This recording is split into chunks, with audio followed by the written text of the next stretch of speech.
Bismillahirrahmanirrahim. Assalamualaikum warahmatullahi wabarakatuh. Anak-anak, kita ketemu lagi dalam materi pelajaran Sirah Nabawiyah.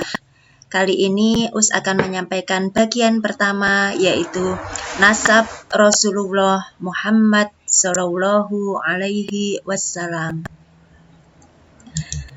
Pada bagian yang lalu, telah banyak sekali pengantar yang saya berikan tentang kenapa kita harus belajar sirah, pentingnya apa buat kita semua, itu sudah disampaikan di depan. Nah, sekarang kita akan membicarakan dulu siapa sebenarnya Rasulullah Muhammad Sallallahu Alaihi Wasallam ini. Kata orang, tak kenal maka tak sayang, begitu ya. Setiap hari kita menyebut nama Rasulullah, setiap hari kita diminta untuk mengikuti sunnah Rasulullah Muhammad. Lalu, siapa sebenarnya beliau? Jangan-jangan kita tidak tahu, gitu ya. Iman saja tidak cukup tanpa kita mencari ilmu. Karena dengan ilmu itu kita diharapkan akan semakin dalam mencintai Allah, semakin dalam mencintai Rasulullah, dan semakin tinggi keimanan kita. Demikian ya anak-anak ya. Nah, untuk memulai pembelajaran kita kali ini, maka kita awali dulu dengan membaca doa belajar bersama-sama. Ya. Bersama dengan Us, kita awali dengan bacaan tahawud, kemudian membaca doa belajar. Ya. A'udzu billahi minasyaitonir rajim. Bismillahirrahmanirrahim. Rabbi zidni ilma warzuqni fahma. Amin. Ya, dengan harapan setelah kita membaca doa tersebut, maka Allah akan memberikan keridhaan kepada kita semua, dipermudah cara kita belajar, kemudian difahamkan apa yang kita pelajari. Yuk, kita lanjut. Siapa sebenarnya Rasulullah Muhammad Sallallahu Alaihi Wasallam itu anak-anak? Ya, di sini Us rangkum beberapa hal mengenai Rasulullah, yaitu bahwa Rasulullah Muhammad itu adalah nabinya umat Islam. Nabinya umat Islam.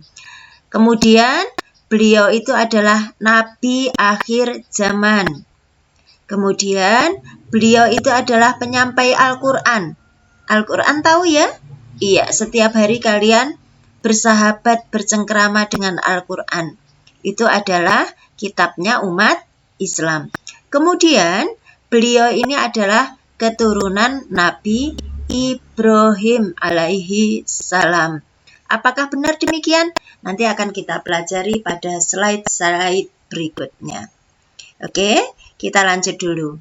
Satu persatu kita bahas ini, ya.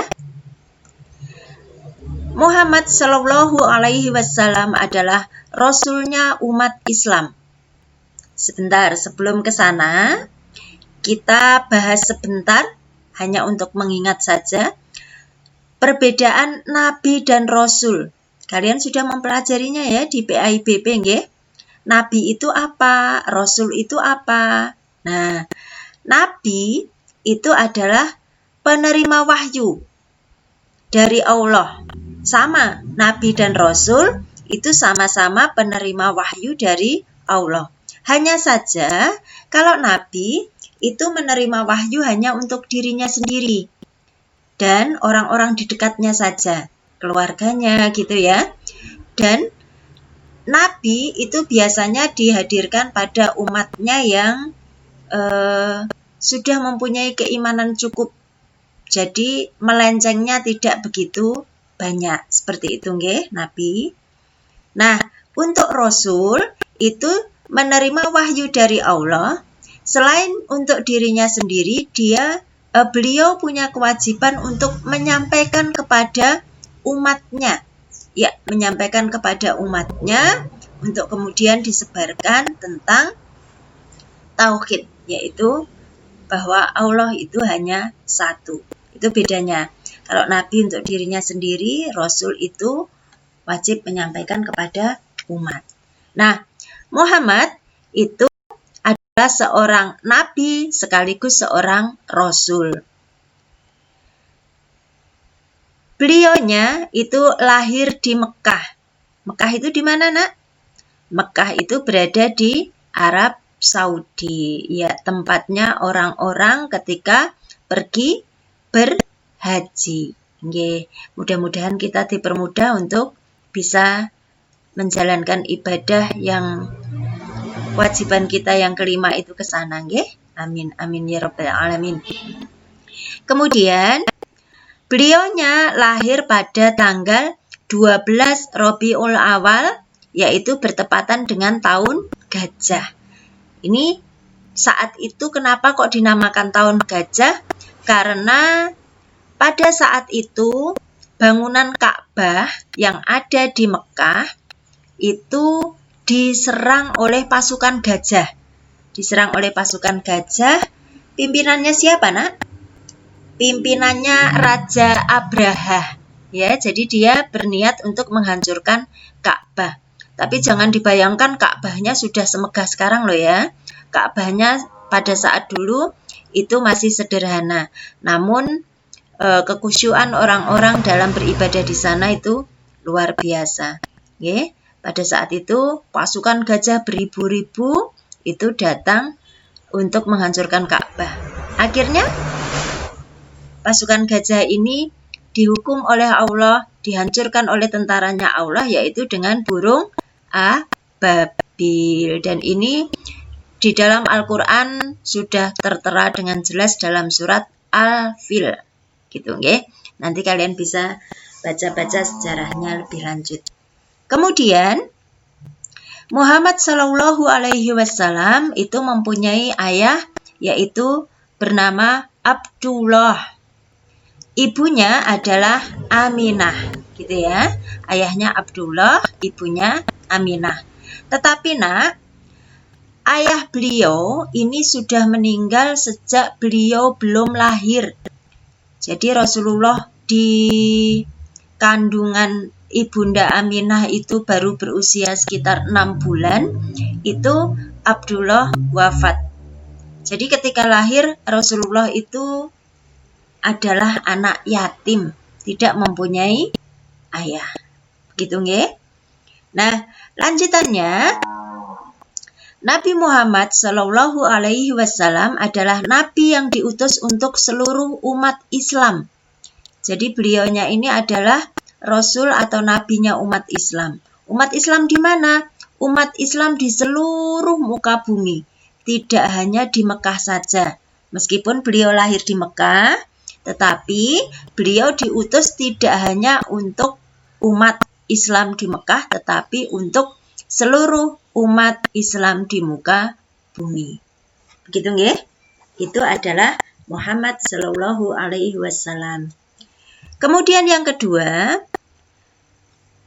Nabi Muhammad itu adalah Nabi atau Rasul akhir zaman. Jadi, tidak ada Nabi atau Rasul setelah beliau. Kalau ada yang mengaku-ngaku sebagai Rasul atau sebagai Nabi, entah dengan pakaian jubah yang panjang-panjang, jenggot yang panjang, dia tinggi besar, seperti itu. Kemudian bahasa Arabnya juga fasih. Kalau dia mengaku Nabi, maka dia pasti orang yang tidak mengikuti risalah Rasulullah. Tidak perlu dipercaya karena pasti dia sesat. Seperti itu, nggih. Jadi kita yakini bahwa tidak ada Nabi atau Rasul setelah Nabi Muhammad. Kemudian, Nabi Muhammad itu semua tindak tanduknya, semua ucapannya itu selalu terjaga. Beliau bisa dipercaya. Karena itulah, setiap ucapan dan tindakan beliau senantiasa menjadi teladan buat kita umat Islam. Dan disebut sunnah, sehingga sebisa mungkin kita harus mengikuti. Contohnya apa, Nak? Contohnya adalah ketika beliau makan, itu seperti apa? Duduk, pakai tangan kanan, itu adalah tindakan-tindakan yang dilakukan Rasulullah dalam keseharian. Maka itu yang sunnahnya harus kita tiru. Ketika tidur, ketika masuk kamar mandi, seperti itu. Semuanya insya Allah sudah diajarkan dari teladan baik melalui ucapan maupun tindakan Rasulullah Muhammad Shallallahu Alaihi Wasallam. Kemudian, sampai kapan ajaran Rasulullah itu berlaku? Nabi Muhammad itu adalah Nabi akhir zaman. Sehingga ajaran beliaunya itu berlaku sampai kapan? Sampai hari kiamat, sampai akhir zaman juga. Jadi tidak ada putusnya. Berbeda dengan nabi-nabi atau rasul yang terdahulu, ketika umatnya sudah mendapat pencerahan, kemudian rasulnya atau nabinya itu sudah wafat, maka sudah berhenti sampai di situ. Biasanya tidak ada lanjutannya sampai nanti muncul nabi baru atau rasul yang baru. Tetapi sekali lagi bahwa Rasulullah Muhammad itu adalah penutup zaman, penutup semua nabi dan semua rasul. Jadi ajarannya ini berlaku sampai kiamat. Lagi, Nabi Muhammad itu adalah Rasul akhir zaman. Beliaunya adalah pemberi syafaat atau pertolongan kepada umat Islam di Yaumul Akhir. Mungkin karena kalian pernah dengar bahwa ketika nanti di Padang Mahsyar, kita itu akan dihidupkan kembali. Jadi semua orang yang sudah meninggal itu akan dihidupkan kembali. Dalam keadaan yang sangat sibuk, tidak peduli dengan keluarganya, tidak peduli dengan anak-anaknya, dan seterusnya. Dan mereka bangun dalam keadaan yang takut karena semuanya akan ditimbang amalannya. Ya. Pada saat itu cuaca sangat panas karena jarak sinar matahari atau jarak matahari ke kepala kita itu hanya dalam hitungan kilometer. Jadi tidak jauh dari kepala kita. Bayangkan, di musim kemarau saja, matahari yang jaraknya sangat jauh dari kita itu terasa sangat panas. Apalagi kalau jaraknya hanya hitungan kilo, tidak ada 5 kilometer. Akan seperti apa panasnya? Nah, maka orang-orang itu didera kelelahan, kepanasan, ketakutan, gelisah, semuanya ingin menyelamatkan diri sendiri. Keringatnya bercucuran, seperti itu. Nah, Rasulullah itu ternyata saking sayangnya kepada kita umatnya, itu bersujud, memohon kepada Allah. Ya Allah, aku ingin meminta sesuatu. Ya Muhammad, engkau meminta apa? Maka akan aku kabulkan. Ya Rasulullah, ya Allah, umatku dalam keadaan kehausan, kepanasan. Engkau telah memberikan tenaga kepadaku, memberikan surga kepadaku. Tapi bolehkah aku memberikan minum untuk umatku? Demikian yang diminta oleh Rasulullah. Akhirnya Allah mengabulkan dengan memberikan apa? Telaga. Telaga itu apa, Nak? Telaga itu seperti danau. Jadi kumpulan air yang sangat bening. Telaganya namanya Telaga Kautsar. Ya, itu adalah telaganya siapa? Telaganya Rasulullah yang diberikan oleh Allah, yang di sana akan diberikan kepada kita apabila kita termasuk umatnya yang mengikuti risalah beliau. Akan diladeni oleh Rasulullah, diberikan air minum dari Telaga Kautsar. Dan insya Allah setelah minum dari Telaga Kautsar itu, maka tidak akan pernah merasakan haus lagi. Seperti itu. Nanti kisahnya akan kita lanjut di sesi-sesi berikutnya. Oke, kita lanjut dulu untuk yang ini. Nah, Rasulullah Muhammad itu juga penyampai Al-Quran. Nah, Al-Quran itu adalah kitab kita, kitab suci umat Islam. Nah, Al-Quran itu adalah mukjizat Rasulullah Muhammad Sallallahu Alaihi Wasallam. Jadi ini adalah mukjizatnya Muhammad yang diberikan oleh Allah. Melalui siapa? Melalui perantara malaikat Jibril. Gitu ya. Kenapa kok dinamakan mukjizat? Karena banyak sekali khasiat-khasiat atau ilmu atau pelajaran yang diberikan Allah melalui Al-Quran. Dan itu sekarang diturunkan kepada kita. Maka kita harus berbangga. Berbangga ketika kita mempelajari Al-Quran. Seperti itu, nggih. Yo, di dalam Al-Quran itu sudah komplit, plit. Artinya, Al-Quran itu menerangkan dan menyempurnakan kitab-kitab terdahulu. Ada Injil, ada Taurat, ada Zabur. Itu semuanya ada di dalam Al-Quran. Ada maksudnya bagaimana?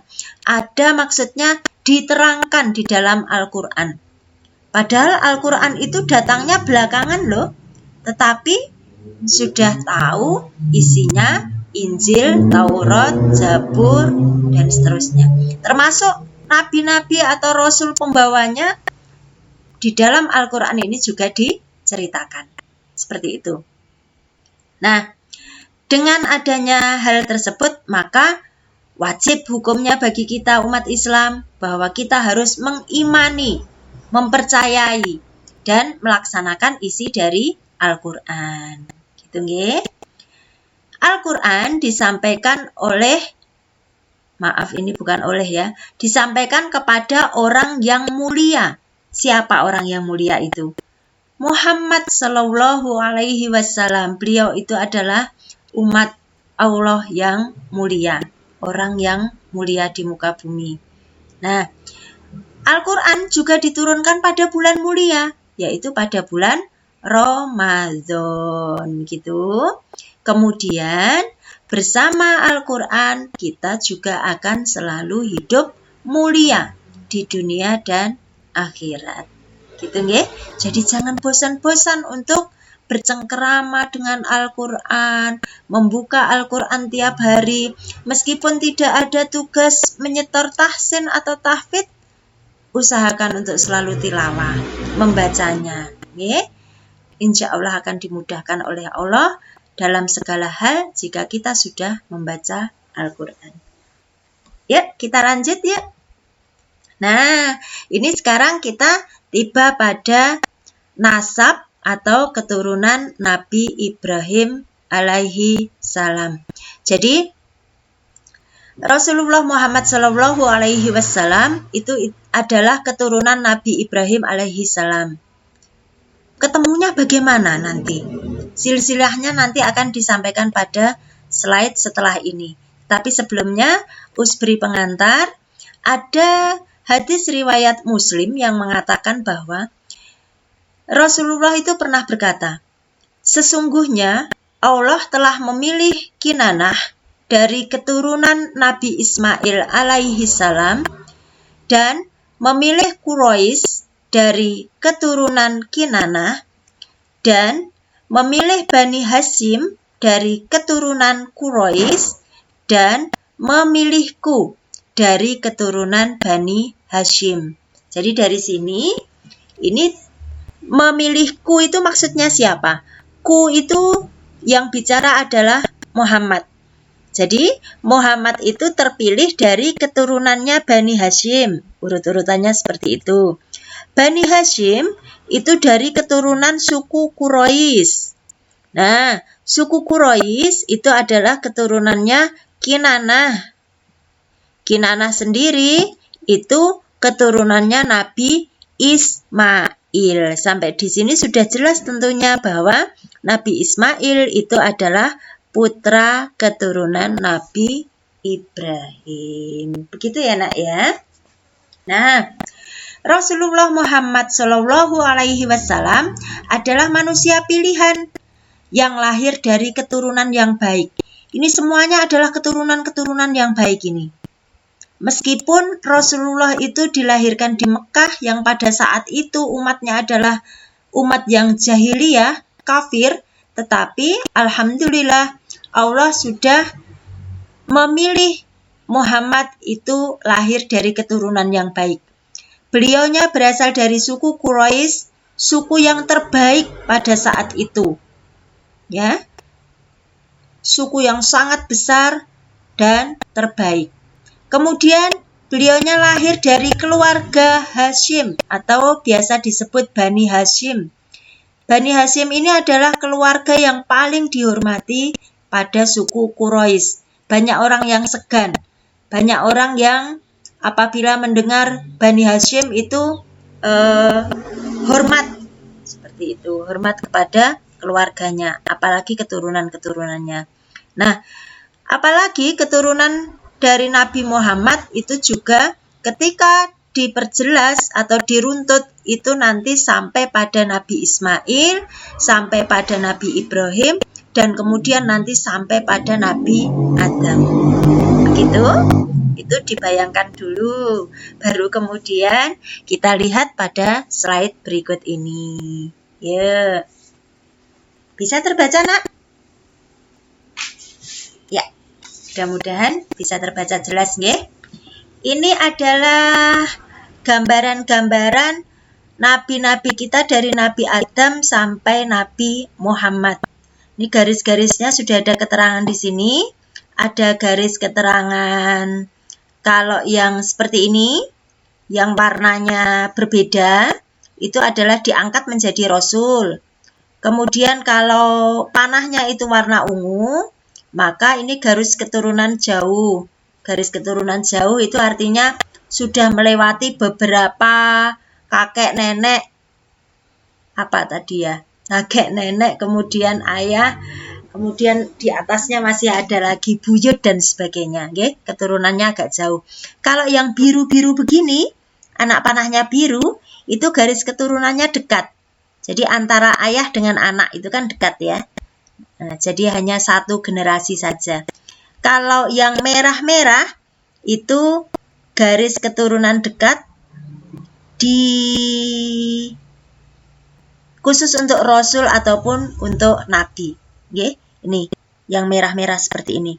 Jadi Ismail itu adalah anaknya dari Ibrahim, kemudian Ishak itu anaknya juga dari Ibrahim, kemudian ada Yakub itu ini garisnya merah berarti anaknya dari Ishak dan sebagainya. Kemudian ini Yusuf itu dari Yakub, Zulkifli itu dari Ayub, seperti itu. Oke. Nah, dari situ ternyata Nabi Ibrahim, tentunya kemarin ketika Idul Kurban kalian mendengarkan khotbah, sudah banyak yang menceritakan tentang Nabi Ibrahim, bagaimana perjuangan beliaunya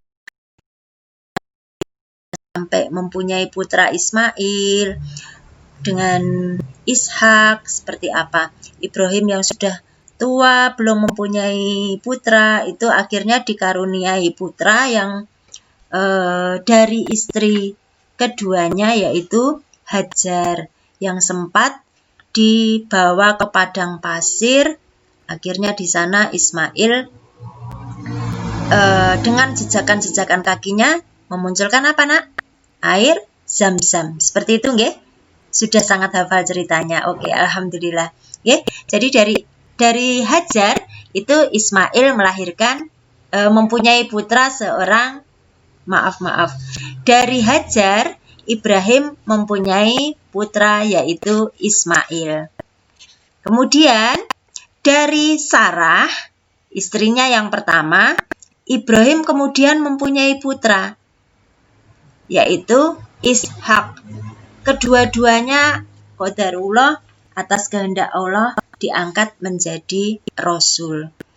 Makanya Nabi Ibrahim itu biasanya disebut sebagai bapaknya para nabi.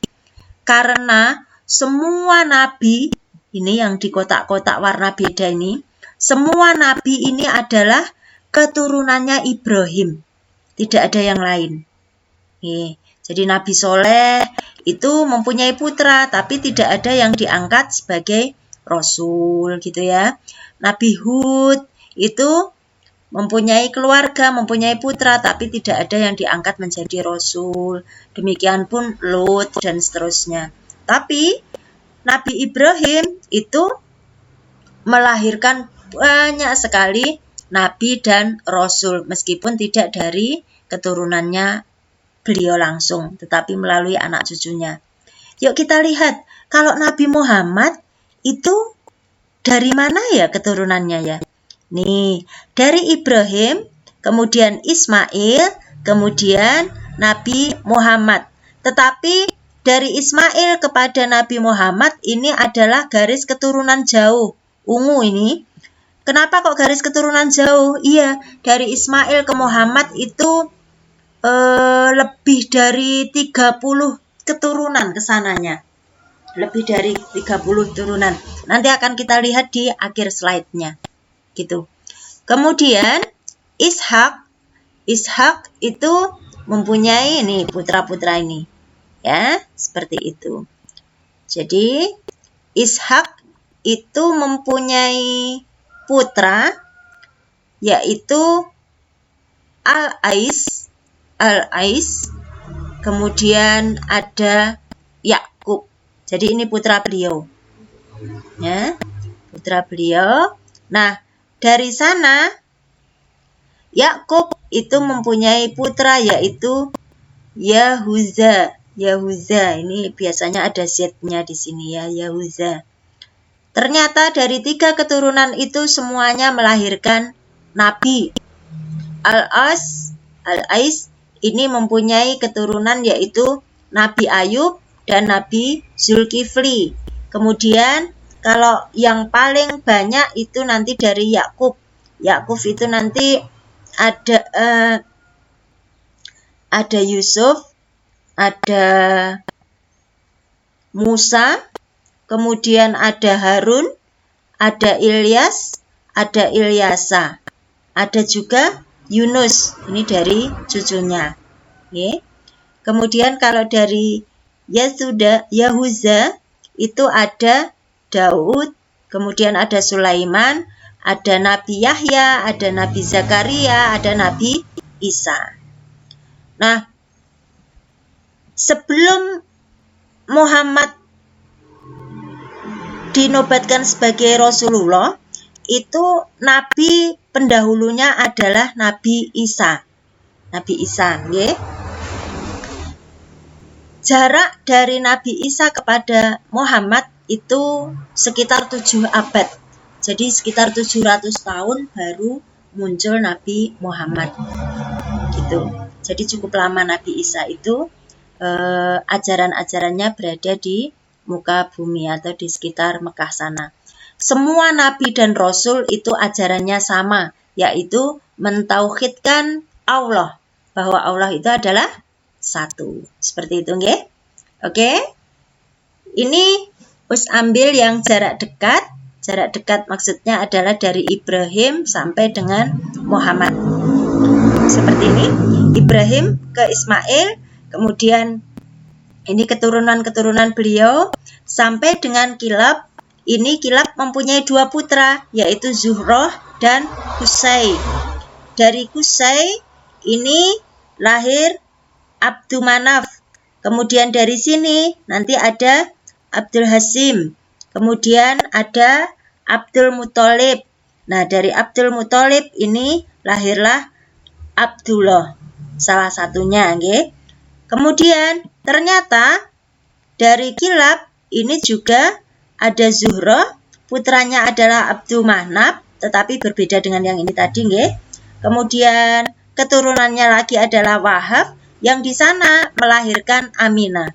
Jadi Aminah dan Abdullah itu sebenarnya masih saudara, tetapi sangat jauh, saudara jauh.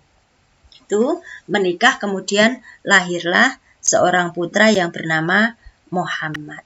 Seperti itu. Ini suku Qusay. Nih, us ambil lebih kecil lagi, lebih detail lagi, nggih.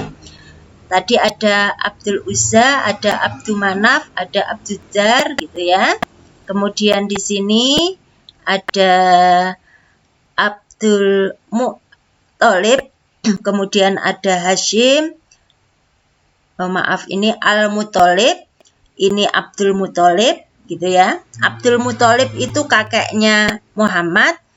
Dia mempunyai putra Al-Abbas, Abdullah, Hamzah, Abu Lahab, Abu Thalib, Al-Harits, seperti itu. Ini semua adalah paman-pamannya Rasulullah. Masih ingat ketika ayah dan ibu Muhammad meninggal, siapa yang merawat beliau? Iya, salah satu dari pamannya ini adalah Abu Thalib gitu ya.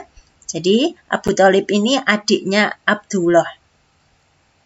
Nah, jadi Muhammad itu ayahnya Abdullah, kemudian kakeknya adalah Abdul Muthalib, buyutnya adalah Hashim, kemudian kakek buyutnya lagi Abdul Manaf dan seterusnya. Gitu nggih. Terus bisa kita lanjut. Kalau pengen tahu lebih banyak tentang garis keturunan dari Rasulullah menuju ke atas, kakek buyut dan sebagainya sampai dengan Nabi Ibrahim, itu ada di sini. Jadi ini Rasulullah, bapaknya, kemudian kakeknya, buyutnya, seterusnya. Sampai ini, kemudian nanti sampai ketemu dengan Nabi Ismail. Ayahnya Nabi Ismail adalah Nabi Ibrahim. Kata bin ini menunjukkan bahwa ayahnya seperti itu. Gitu ya anak-anak ya. Itu untuk sementara pertemuan kita pada saat ini tentang sejarah dari nasabnya Rasulullah Muhammad Shallallahu Alaihi Wasallam. Semoga kalian sudah bisa membayangkan dan ini sebagai landasan bagi kita bahwa Rasulullah itu meskipun lahir di Mekah pada zaman jahiliyah, tetapi keluarga beliaunya adalah keluarga baik-baik. Beliaunya juga dijaga dengan baik, dimuliakan oleh Allah, dan menjadi orang yang mulia membawa risalah Islam. Seperti itu, jadi kita wajib mengimaninya. Oke anak-anak, cukup sekian. Jangan lupa selalu sholat dan membaca Al-Quran agar Allah selalu ridho pada kita. Jika Allah sudah ridho, maka kita akan mudah mengingat dan memahami semua pelajaran. Demikian, banyak salah kata dari Ustazah minta maaf yang sebesar-besarnya.